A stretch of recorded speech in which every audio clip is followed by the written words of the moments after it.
Hi hello నమస్తే, welcome back to my channel Pratyusha vlogs. ఇవాళ మన వీడియో ఏంటంటే వేడి వేడి చికెన్ పకోడీ నా స్టైల్లో. దానికోసం ముందుగా 1/2 kg చికెన్ తీసుకున్నాను. దానిలోకి 1 స్పూన్ అల్లం వెల్లుల్లిపాయ పేస్ట్, కారం,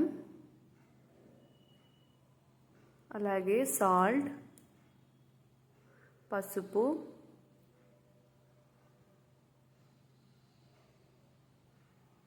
ధనియా పౌడర్, గరం మసాలా అండ్ జీలకర్ర పొడి అన్నీ వేసుకోవాలి. అలాగే 1 స్పూన్ నూనె కూడా వేసుకున్నాను. ఇప్పుడు మనం వేసిన ఈ మసాలాలన్నీ చికెన్కి పట్టేలాగా బాగా కలుపుకోవాలి. మరీ గట్టిగా కాకుండా మృదువుగా ప్రతి పీస్కి ఆ స్పైసెస్ అన్నీ పట్టేలాగా కలుపుకోవాలి. వీడియోలో చూపిస్తున్న విధంగా కలుపుకోవాలి. ఈ చలికాలంలో ఇలాంటివి తినాలనిపిస్తుంది కాబట్టి ఇంట్లో ట్రై చేసి చూడండి. ఎప్పుడన్నా పప్పుచారులోకి లేదా సాంబార్లోకి సైడ్ డిష్గా కూడా ఈ చికెన్ పకోడీ బాగుంటుంది. అలాగే 2 టేబుల్ స్పూన్ బియ్యం పిండి అండ్ 1 టేబుల్ స్పూన్ శనగపిండి కూడా వేసుకోవాలి. బియ్యపిండి శనగపిండి ఎందుకు వేస్తున్నామంటే పిండి కలుపుకున్నప్పుడు ముక్క లోపల మెత్తగా పైన క్రిస్పీగా ఉండటాని కోసం బియ్యపిండి వేసుకున్నాము. అలాగే శనగపిండి వేసుకున్నాము, టేస్ట్ బాగుంటుంది.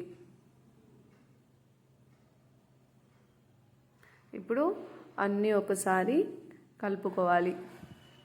కలుపుకున్నప్పుడు కలుపుకోవడానికి ముక్కలకి పట్టాలి కాబట్టి కొంచెం వాటర్ వేసుకుంటూ చూసుకుంటూ కలుపుకోవాలి. వాటర్ ఒకేసారి ఎక్కువ పోస్తే జోరు అయిపోతుంది, ముక్కకు ఆ పిండి పట్టదు. ప్లస్ మనం కలిపి స్పైసెస్ పెట్టాం కదా, అవి కూడా ముక్కకు పట్టవు, టేస్ట్ బాగోదు, పిండి పిండిగా ఉంటుంది. వీడియోలో చూపిస్తున్న విధంగా పైకి కిందికి ఇట్లా అనుకుంటూ ప్రతి ముక్కకు పట్టేలాగా కలుపుకోవాలి. ఇలా కలుపుకున్న చికెన్ని ఆల్మోస్ట్ ఒక 1 అవర్ కనుక మనం పక్కకు పెట్టుకుంటే చికెన్ పకోడీ అన్నది చాలా టేస్ట్ ఉంటుంది. లేదు రేపు చేసుకోవాలనుకుంటే ఇవాళ నైటే మనం కలుపుకొని ఫ్రిడ్జ్లో పెట్టుకున్నా కూడా టేస్ట్ అన్నది చాలా బాగుంటుంది. నేనైతే మార్నింగ్ కలుపుకొని ఈవినింగ్ చేశాను. పిల్లలు స్కూల్ నుండి వచ్చేటప్పటికి స్నాక్స్ లాగా చేశాను. ఇప్పుడు స్టవ్ మీద కళాయి పెట్టుకొని అందులో ఆయిల్ వేసుకొని ఉంచుకున్నాను రెడీగా.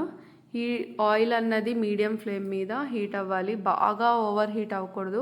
బాగా ఓవర్ హీట్ అయితే కనుక పైన వేగినట్టు రెడ్ కలర్ కనిపిస్తుంది కానీ లోపల ముక్క అన్నది వేగదు. సో మీడియం ఫ్లేమ్ మీద ఆయిల్ని హీట్ చేసుకొని పెట్టుకోవాలి. మరి కళాయిలో ఓవర్లోడ్ కాకుండా కొంచెం ఫ్రీగా ఉండేటట్టు చికెన్ పీసెస్ వేసుకొని మీడియం టు హై ఫ్లేమ్ పెంచుకుంటూ చికెన్ పకోడీని వేపుకోవాలి. వేసిన వెంటనే గంట పెట్టి కలపెట్టకుండా కొంచెం టైం ఇచ్చి అప్పుడు గంట పెట్టి కలిపితే బాగుంటుంది. వీడియోస్ అందరు చూస్తున్నారు కానీ సబ్స్క్రైబ్ చేయట్లేదు. కొంచెం please show your love and support to my channel. వీడియోలో చూపిస్తున్న విధంగా మధ్య మధ్యలో గంటతో ఆయిల్ని అలా అంటే హీట్ అన్నది సమానంగా స్ప్రెడ్ అయ్యి ముక్కకు బాగా వేగుతుంది.